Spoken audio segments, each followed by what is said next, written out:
Seorang nenek berusia 63 tahun terpaksa bekerja sebagai kuli angkut untuk memenuhi kebutuhan keluarga.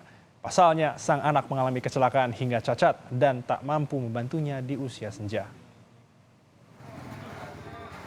Satu persatu barang milik pembeli ataupun pedagang diangkut ke tujuan. Meski beratnya bisa mencapai 250 kg, namun Sihwanti tak mengeluh. Ada suami, anak, dan 5 orang cucu yang harus dibantu. Meski usia sang nenek mencapai 63 tahun, namun apa daya, kondisi anak yang cacat usai mengalami kecelakaan membuat Sihwanti harus ikut bekerja membanting tulang.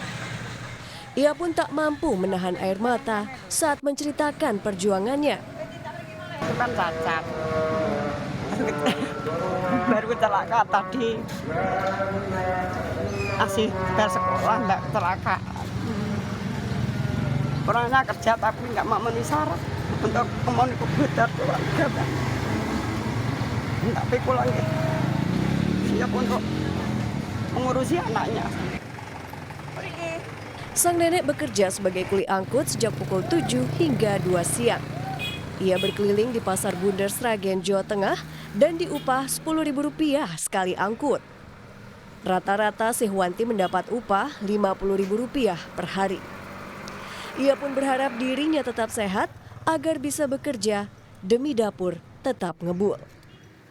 Nugroho Yuliawan, Kompas TV, Sragen, Jawa Tengah.